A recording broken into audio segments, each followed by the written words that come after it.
Hey everyone, I'm Jacalyn Maines, your hostess with the mostest at America's Best Restaurants. And our roadshow crew traveled to Germantown, Wisconsin to check out Bixenberg Tavern. And what do you do when you're in a town called Germantown? Well, you go taste some food with some German flavor. Let's go see what they have for us. Come on.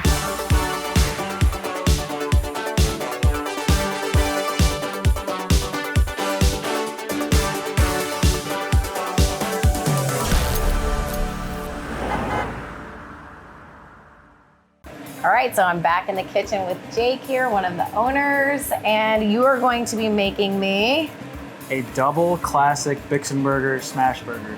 Awesome. All right, where are we starting with this burger? All right, let's start with the 2 third-pound burger balls. I'm gonna grab a glove right here. All right, I'm gonna smash these guys really thin. Okay. This is maximum caramelization. That's what we're going for here. And your cook time's probably super fast because you make it really thin. Key advantage. So now I just use Lowry's to season them. Then I take some caramelized onions. Got those ready to place them rock. on top of the burger so that when we flip them, they cook into the meat. Ooh, nice. And it kind of melds all the flavors together. I gotta make sure you get under all the sides so that none of it sticks to the griddle. Kind of gotta pry those babies up. Yep. I mean, you have to have a shovel, not spatula. This is a drywall tool, by the way. They don't make it, like we've tried spatulas, but we break them. You wouldn't be able to, you couldn't even get under there. Yeah. It's a trowel, is that what that is? Going to get our bun, which is steamed prior to, so sometimes you get a burger and the bun is really dry and it kind of just ruins the whole thing. Yeah, it does, that's gross. We make sure ours are moist throughout. And now I will put the toppings on, which is tomato and pickles. A classic burger. Yeah. All right, now we are going to dive into this beautiful platter. I'm gonna call it a platter of food. Cheers. Cheers. And it's still juicy even though we smashed it so thin. It's so, that cheese is all the creaminess, but where it's at are these edges. Yes. That's where the flavor's at. That is where it's at. Oh, that is a delicious burger. Yum. All right, I have to try a chip though. Yeah. Because you hand make these? Ooh, crunchy. That's salt and vinegar. Tangy. That hits yummy, yum. Okay, so I know you guys have a couple more things for us to try. I'm gonna sit down, talk with you and your brother, eat some more food. Let's go.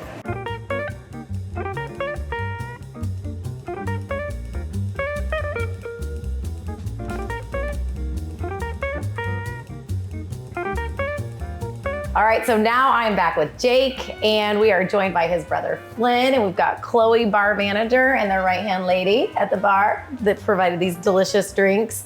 Before we dive into these though, I wanna hear more about what your thought process on opening Bixenberg Tavern. So it was kind of the right place, the right time. It was a really good deal for one. And at the time I was managing for Home Depot and I was really not happy doing that. So, and Jake was running his own little business, and you know, it sounded like a risk we wanted to take, an adventure we wanted to get into. I always had the dream of doing my own restaurant at some point, but I just thought it would be when I had like a ton of disposable income later in life. But this place presented itself as like a really good opportunity, so we just went for it. And it's been successful so far, so we're really happy about that. So Chloe, tell me a little bit about what brought you in and what keeps you here. I've always been bartending ever since I turned 18, and I just love it. And I actually came in when they were remodeling this place and they had no bartenders and said, do you want the job? And I said, well, I need a job now. So I worked somewhere else. I came back here right as they were still kind of in the opening, working things out. And ever since, it took off. I grew I love all of my regulars, all of my customers. They know my name, they know my life. And it's rewarding to know that they care and they like everything. And then these guys are like my older brothers. Not by blood, but always I go to them for everything, and just amazing people. That's awesome. So talk to me about the cocktails that I see in front of me. So these are actually from our drink menu. That was the one thing we always want to know what customers want from us. If they want anything, like we can do better. And everyone wanted a drink menu. And so we kind of just came up, well, what's something good in Wisconsin? And I just took it all of our popular liquors, all the stuff that we had already. We didn't have to go and buy anything special. And so I would say these are some of our most popular ones. That Wild Berry Blast, we actually hosted a drink special or had a drink special on that. And it's kind of like a Swedish fish drink, but it's raspberry liquor, cranberry juice. Tastes like candy. That's so good. And then the middle one. The margarita, that's called our Wildfire. Margaritas are always a good staple to have. We don't make mass amounts of them. That's not really what we do, but some people want a good margarita, and we just took what we had and we had our pickle jalapeno juice to it, lime juice, everything else in a margarita, and that's tahini around the rim. So good. It does have some spice to it. Like it hits you, you're like, holy cow, where'd that come from? But it's so good. You can't go wrong with a margarita. And then guys, walk me through the dishes here as I sip on this margarita. I'm excited to feel the heat on this. Oh yeah. So right here is our German poutine. Everybody loves a good normal poutine, but we decided to put a German twist on it. So instead of gravy, we put beer cheese on it, and we also added a diced up brat to it. So, and then we also got cheese curds and fries like traditional poutine. Gotcha. With the broth. It's an cool appetizer, ad. but a lot of people just use it as a meal. Heck yeah. It's so a the lot. meal. And then what about this dish right here? This is Jake's invention. It's a döner kebab wrap. So it's traditionally like a German street food. I think it's Turkish in origin, but it's popularized in Germany. So it's basically a chicken gyro.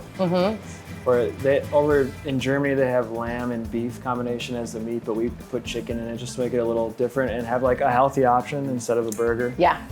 But it does have a kick. I took a sip and I was like, oh, hey. Yeah, it hits the back of your throat. It does. It hit me right there. Yeah. But it was delicious. Oh, yeah. You might need a Rolaids afterwards, but no, I'm just kidding. It's a good amount of spice. For sure. Tell me about, just kind of well, first of all, I want to know Bixenberg. Like, how did you come up? What does that name mean? Where did that part come from? Originally, we were looking into the history of this building. Okay. And one of the terms that came up for this area, Meeker Hill, was Bixenberg. And it says it's a slang term for small hill. What are the two? Yeah, so we're located on Meeker Hill, and we will learn some etymology of the word. Bischen means smaller, and Berg is like hill. So we think that's kind of where it came from, but it's the nickname that the German population, like late 1800s, used to call this hill. So we decided to keep up with the local history and name it after that.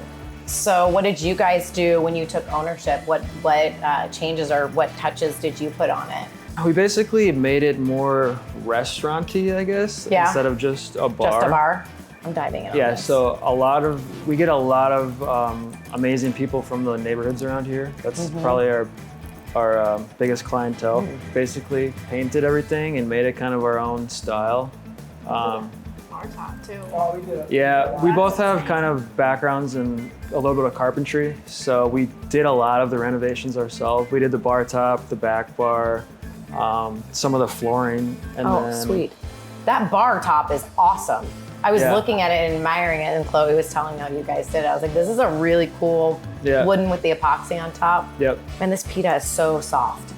It's a really great vehicle for the rest of the ingredients inside of it. It's delicious. Yeah, for sure. Yeah, and then what's this is this like, do I spread that on a bite? That's tzatziki sauce, so that's what you normally get on a gyro. I'm glad that foil's staying together. I wrapped it nice. It is. The tzatziki sauce, it needs that adds a really good lubrication. Creaminess to it. Like that. And the pickle fries, yum. Yep. Awesome. All right, let's cheers. I'm grabbing this one. Passing. Well done. 2 years. Cheers to that. And thank you to all of our customers. Oh, yeah. Especially. They are the ones that made this possible. For sure. Well, folks, this is Bixenberg Tavern, and the only thing missing is you.